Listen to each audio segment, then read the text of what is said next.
अस्सलाम वालेकुम नाज़रीन, क्रिकेट जारी की एक और एपिसोड के साथ आपकी खिदमत में हाजिर हैं। आज के हमारी इस एपिसोड में हम डिस्कशन करेंगे 3-4 हमारे मेन एजेंडे हैं जिसके हम डिस्कशन करेंगे। उसमें एक एजेंडा तो ये है जो अभी करंट ऑन गोइंग मैच है बिटवीन ऑस्ट्रेलिया एंड श्रीलंका, उस पर बात होगी। सेकंड हम बात करेंगे रोहित शर्मा के ऊपर, उसको लेकर जो रोहित शर्मा की परफॉर्मेंस अब तक इस वर्ल्ड कप में चल रही है, क्या वो उसको आगे और मज़ीद बेहतर कर पाएंगे या क्या होगा, उसके बारे में उस पर हम डिसीजन करेंगे। थर्ड हमारा एक एजेंडा है जो दानिश कनेरिया ने ट्वीट किया है उसको लेकर, और लास्ट में हम डिसीजन करेंगे एक और हमारा एक सेंसिटिव टॉपिक जो रिजवान के ऊपर लेकर इंडियन मीडिया में पूरे इंडिया के अंदर जो दो हिस्सों में डिवीज़न चल रही है।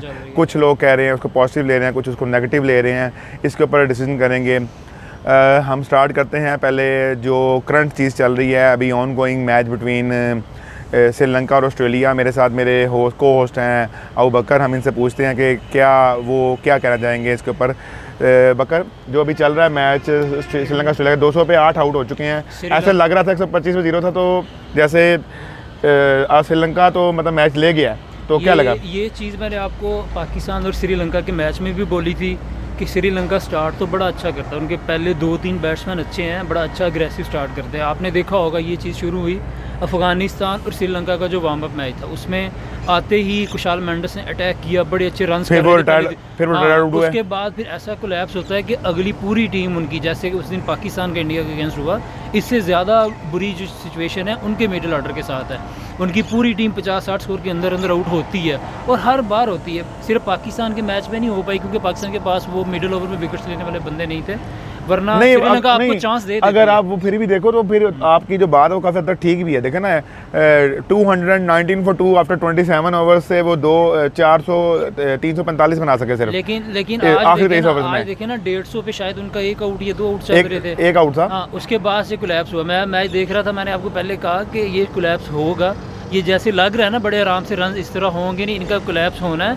और अचानक से टीम, अब देखिए टीम तो बिल्कुल पोजीशन में भी नहीं है। क्या शनाका की जो एब्सेंस है वो फील की जा रही है? मेरे ख्याल में नहीं, शनाका पहले थे, शनाका भी कोई इतने आउटस्टैंडिंग परफॉर्मर नहीं है बैटिंग नहीं, लेकिन उन्होंने पहले मैच में अच्छा स्कोर किया था। एक मैच में उन्होंने रन्स किए और बड़ी देर बाद रन्स किए हैं उन्होंने, मतलब उनसे भी इतना परफॉर्म नहीं हो पा रहा। उनके होते हुए भी 2-3 मैचों में कोलैप्स हो चुकी है श्रीलंकन बैटिंग, और ये एक्सपेक्टेड था कि श्रीलंका की 1-2 विकेट्स गिरेंगी क्योंकि उनके पास पीछे एक्सपीरियंस नहीं है। अचानक से उनकी टीम कोलैप्स कर जाती है, और अभी देखें ये तो बिल्कुल भी बिलो पार स्कोर पे आउट हो जाएंगे ना, 200 पे 8 आउट हो गए, और अभी भी 10 ओवर रहते हैं। हाँ, 220-30 मुझे लगता है, आपको लगता है 50 ओवर खेल पाएगी? ये बड़ी मुश्किल है कि 50 ओवर खेलने हैं, और ये ऑस्ट्रेलिया ने, आपको पता था उन्होंने कमबैक तो करना था, इतना इजी टाइम तो that's why we are always saying that you cannot rule out Australia anytime anywhere.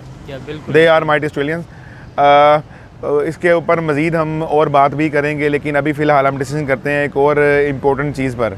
Rohit Sharma जो कि इस वक्त मेरे ख्याल से सबसे आई थिंक हॉट फॉर्म में चल रहे हैं। अगर आप देखा जाए कैप्टन्स में, अगर तमाम कैप्टन्स को देखा जाए जो वर्ल्ड कप में अब तक जितने भी कैप्टन्स हैं, उनमें अगर कोई कैप्टन सबसे आउट परफॉर्म इस वक्त कर रहा है तो वो मेरे ख्याल से रोहित शर्मा ही हैं। एक उन्होंने 100 कर दिया, एक उन्होंने पाकिस्तान के बॉलर्स को के अगेंस्ट 86 रन की बैटिंग कर दी, और वो भी 140-150 के स्ट्राइक रेट पे। ये नहीं कि सिर्फ रना बॉल उन्होंने स्कोर की, इसीलिए तो उनको हिटमैन शर्मा कहा जाता है। और वो सब 300 प्लस सिक्सेस भी मार दिए उन्होंने जी वर्ल्ड कप में। क्रिकेट में तीसरे प्लेयर बन गए हैं आफ्टर शाहिद अफरीदी और क्रिस गेल। अगर आप ओवरऑल सिक्सेस टैली पे जाएं तो वो नंबर 1 पे चले गए हैं, उन्होंने क्रिस गेल को क्रॉस कर लिया है।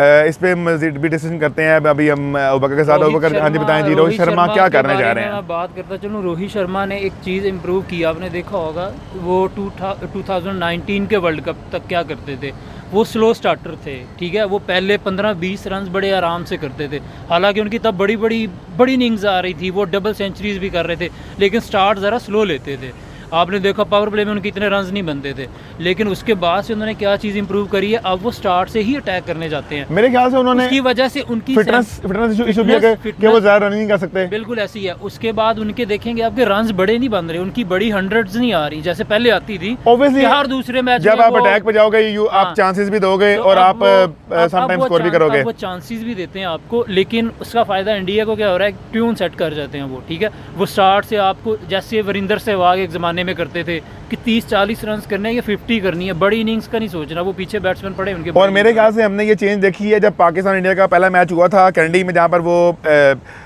रोकते रोकते आउट हो गए थे, उसके बाद से रोहित शर्मा बिल्कुल एक डिफरेंट गेयर में नजर आ रहे हैं आपको। उन्होंने रोहित शर्मा और उसके अलावा पूरी इंडियन बैटिंग, आपने पिछले 3-4 मैचेस, ये काम शुरू हुआ 2021 से जब शुरू हुए थे ना पाकिस्तान के अगेंस्ट इंडिया के मैचेस, वो थोड़ा टेंटेटिव आते थे शाहीन और नसीम के अगेंस्ट, और वो स्ट्रगल किया उन्होंने, वर्ल्ड कप में भी किया, नसीम तो अब नहीं है लेकिन शाहीन के साथ वर्ल्ड कप में भी स्ट्रगल किया, एशिया कप में भी किया।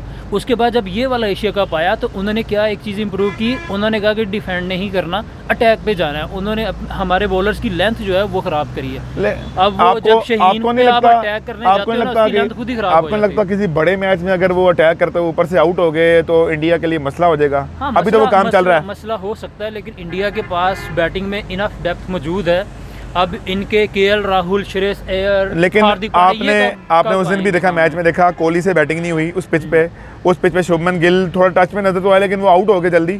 उसके बाद जब जो श्रेयस अय्यर थे और जो राहुल जब खेल रहे थे, उनके बैट पे बॉल नहीं आ रही थी उस तरह से। कोहली कब चलते हैं पाकिस्तान के खिलाफ, जब जरूरत होती है। उस दिन उनको पता था कोहली को कि ये आराम से, लेकिन फिर भी आपने कोहली को आउट किया। थोड़ी सी सिचुएशन अगर टफ आती, कोहली को आउट होना, आपको मैं बताऊं, कोहली को आउट होना पसंद नहीं है, आपको पता है कोहली को आउट होना पसंद नहीं है। ठीक है, लेकिन वो सिचुएशंस को भी पसंद करते हैं, वो टफ सिचुएशन को पसंद करते हैं। अगर थोड़ा मैच फंसता तो आप देखते हैं यहाँ पे आपको रोहित शर्मा नहीं, कोहली ही नजर नहीं, अगर लेकिन कोहली ही बचाते हैं। लेकिन ये भी तो हो सकता था अगर पाकिस्तान वहाँ पर 2-3 ऊपर नीचे आउट कर देता कोहली के विकेट के बाद तो शायद मैच थोड़ा चेंज होता, फंसता, लेकिन वो नहीं होना था क्योंकि स्कोर बहुत छोटा था। 192 का टारगेट बड़े आराम से इजीली भी चेस कर सकते थे, लेकिन वो सिर्फ चेस करने नहीं आए थे, वो एक स्टेटमेंट देने के लिए आए थे। उन्होंने पाकिस्तानी बॉलिंग को स्टेटमेंट देना था।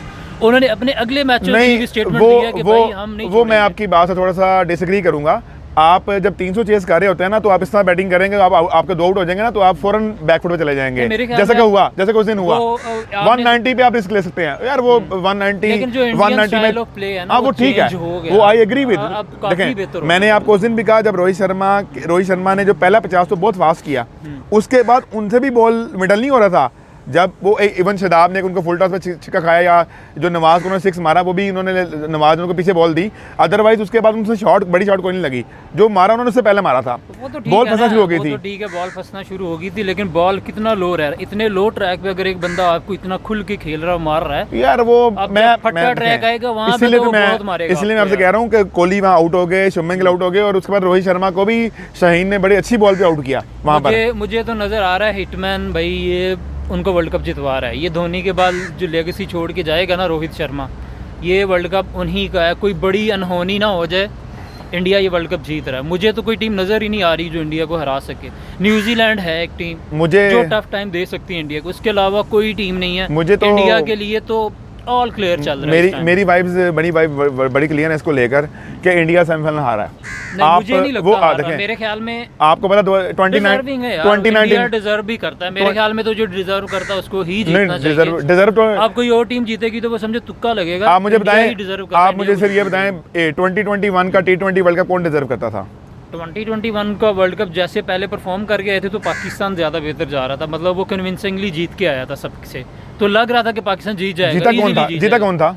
वो ठीक है। नहीं, मेरा आपसे क्वेश्चन है ना, आप 2 मैच अच्छे आए, नहीं मेरा आपसे सवाल है ना कि कौन जीता वो? मैं समझ रहा हूँ आप जिस तरफ आ रहे हैं, लेकिन अब देखिए इंडिया के आपको वीक लिंक्स नजर नहीं आ रहे। यार आप देखें, फिर मैं आपसे कह रहा हूँ वीक लिंक्स पाकिस्तान के भी उस वर्ल्ड कप में कोई नजर नहीं आ रहा था, तो क्या हुआ था एंड में? 1 bad day and you are out of this. हाँ वो तो लक है यार, टोटल लक है। 2019 का वर्ल्ड कप में कौन फेवरेट थी? 2019 में भी इंडिया ही फेवरेट थी। क्या हुआ? मैचेस जीत आ रही थी। क्या हुआ? एक मैच वो इंग्लैंड से हारे, उसके बाद नहीं वो इंग्लैंड से तो इंग्लैंड से तो मैं अभी भी आपको, अगर आप मुझे कह रहे हैं ना आप न्यूजीलैंड कह रहे हैं, मैं आपको भी अभी भी कह रहा हूँ इंग्लैंड ऑस्ट्रेलिया, जो इंग्लैंड और इंडिया का मैच है वो स्लो ट्रैक पे नहीं है, वो एक बैटिंग ट्रैक के ऊपर है। ठीक है, उसके ऊपर इंडिया कैसे बिहेव करेगी, इंडियन बॉलिंग कैसे बॉलिंग करेगी, इंग्लैंड बैट्समैन कैसे खेलेगी। आप 2019 के वर्ल्ड कप की बात आप कर रहे हैं ना, इंडिया उसमें भी फेवरेट थी और वो जीत रही थी। अब ये लक फैक्टर भी आता है, इंडिया पहले दिन तक डोमिनेट कर रही थी न्यूजीलैंड के साथ, जब बारिश हुई मैच अगले दिन पे गया, ओवरकास्ट कंडीशन आई और इंडियन बैटिंग क्लैप्स कर गई। ये तो एक लक फैक्टर है। उन्होंने नहीं जीतना था, वो इंडिया उनकी किस्मत में नहीं था ये जीतना, इसलिए उनके साथ ऐसा। अभी भी ऐसे होगा, तो भाई वो विनर थे, अभी भी ऐसे लग ही नहीं रहा था कि वो नहीं जीतेंगे। अभी भी ऐसे ही होगा, क्योंकि 2022 के वर्ल्ड कप में आप देख लें इंग्लैंड एज अ फेवरेट आई थी, लेकिन जिस तरह इंग्लैंड वर्ल्ड कप खेली, शेकी आयरलैंड से हार गई, इंग्लैंड आयरलैंड से अपसेट हारी, उसके बाद एंड में इंग्लैंड ट्रॉफी उठा ली। लेकिन मेरे इंग्लैंड ने ट्रॉफी उठाई ना, बिल्कुल ऐसे ही है, अभी भी आपको लग रहा है कि इंग्लैंड को आउट कर रहे हैं, रूल आउट कर रहे हैं वर्ल्ड कप से? इंडियन को रूल आउट नहीं कर सकते, इंग्लैंड को इंग्लैंड को रूल आउट तो नहीं कर सकते। खैर एनीवेज इसको हम देखेंगे, 3 मैचेस हुए हैं, हम मजीद आगे चलते हैं इस चीज़ को लेकर। आज एक दानिश कनेरिया ने ट्वीट किया है, आपका उसके बारे में क्या ओपिनियन है? कि मतलब दानिश कनेरिया की क्या बात करें भाई, वो मतलब उसको एक कंट्री ने उसको इतनी इज्जत दी, सब कुछ दिया, और वो उसी के अगेंस्ट बोलना शुरू हो जाए अचानक से, मुझे समझ में नहीं आ रहा वो किस लिए कर रहा है। ये कोई प्रोपेगेंडा तो नहीं हो रहा? शायद चंद व्यूज के लिए कर रहा है, ये क्या कर रहा है, आई डोंट अंडरस्टैंड। मेरे ख्याल से प्रोपेगेंडा है, मेरे ख्याल से प्रोपेगेंडा कर रहा है। आपने कभी ये चीज मोहम्मद शामी या सिराज से देखी? मैं आपको ये तो कह रहा हूँ ना, इंडिया के अगेंस्ट यार बोलोगे यार, आप जिधर रह रहे हो आपकी फर्स्ट लॉयल्टी जो है वहाँ पे ही होनी चाहिए, आप उन्हीं के साथ हो। रिलीजन जो है वो ठीक है, आप हिंदू हैं, लेकिन इसका ये मतलब नहीं है कि आप पाकिस्तान के अगेंस्ट बोलें। अगर आपने कोई चीज़ फेस की है, कुछ आपके लिए बुरा हुआ है, तो आप तब उस टाइम बताते जब आप तब आपने कोई बात नहीं करी। अब जब सब कुछ दानिश कनेरिया तो बहुत कुछ कहते हैं, लेकिन आपको पता दानिश कनेरिया को जो फिक्सिंग के इल्जाम हैं वो पाकिस्तान में नहीं लगे थे, बाद में इंग्लैंड में लगे थे। तो क्या इंग्लैंड वाले झूठे हैं सारे? नहीं, वो तो इंग्लैंड में लगे, काउंटी में लगे ना, पाकिस्तान से तो वो खेल के गया है अच्छा खासा। तो इसका मतलब ये कि वो तो ट्रस्टेबल बंदा ही नहीं है जो खुद फिक्सिंग में इन्वॉल्व है, आप उस पे बातों पे कैसे ट्रस्ट कर सकते हैं? उन्होंने बात करी उसको लेके जो थोड़ा मोहम्मद रिजवान का वो रिलीजियस एक वो एंगल दिया जा रहा है उन चीजों को, वो उसने कहा कि आप देखिए उस पे भी हम आगे चलते हैं, वो यही बात है, नेक्स्ट बात हमारी यही है। उसने एक चीज फेस करी कि पूरा इंडिया उसमें डिवाइडेड है, तो ये कैसे डिसीजन ले सकते हैं? बिल्कुल दानिश कनेरिया ने यही बात करी कि मैं तो ये चीज़ अपने पूरे करियर में पाकिस्तान ड्रेसिंग रूम में और मीडिया में ये चीज़ मैं फेस करता हूँ, मुझे नहीं याद पड़ता कि तब उसने कभी इस तरह की बात की हो कि मुझे ये चीज़ें। तब तो वो प्रेज करते थे इंतजाम का कि इन्होंने ये किया, मेरा रिस्पेक्ट रखते थे, हमें मेरा ख्याल करते थे, इस तरह के बयान दिए हैं पहले। शाहिद अफरीदी के बारे में भी कहा, अगर उन्होंने उनके साथ किसी ने गलत बिहेव किया रिलीजन को लेके, तो वो यार उस पर्सनल वो बंदे का पर्सनल फेल है। इट डजंट मीन कि पूरा पाकिस्तान खराब हो गया। ऐसा ही है, हमारे साथ भी हैं, हमारे साथ नीचे दोस्त बैठे होते हैं, हमारे नॉन मुस्लिम्स हैं, हम तो इकट्ठे खाते हैं। एग्जैक्टली, तो कोई वो उस चीज़ का नहीं, हमने तो कोई अभी आप रिजवान को लेके जो ये इतना बड़ा इंडिया डिवाइड हो गया है, उसको उस पे आप क्या कहना पसंद करेंगे? रिजवान वाला चीज़ पे इतना इशू बनाने की जरूरत थी? वैसे बेसिकली इशू बनाने की जरूरत नहीं थी, मतलब मोहम्मद रिजवान उसमें आप क्या यार उनकी रूटीन है वो करते हैं यार, मतलब इसमें से कोई बात भी नहीं है। अब इसमें भी दो एंगल्स आते हैं, जिस चीज़ को लेके पूरा इंडिया डिवाइड हुआ पड़ा था, राइट विंग और लेफ्ट विंग की बात वो करते हैं। कुछ लोग वो हैं जिन्होंने वहाँ पे ट्रेंड चला दिए, सॉरी रिजवान, सॉरी पाकिस्तान, आप समझ रहे होंगे। जी मैं समझ रहा हूँ, जिन्होंने हैदराबाद में पाकिस्तान को सपोर्ट करा था, ये वो लोग हैं जो रिजवान की फेवर में निकल के आ गए कि भाई नमाज पढ़ना कोई जुर्म नहीं है। वही बात है ना। अब देखें अगर इसका मतलब ये थोड़ी दूसरी इंडिया वाले इसको इस तरह ले रहे होंगे जी सिराज और शामी तो नमाज नहीं पढ़ी, भाई सिराज शामी की मर्जी पर डिपेंड करता है ना, हर बंदे की अपनी मेंटालिटी है।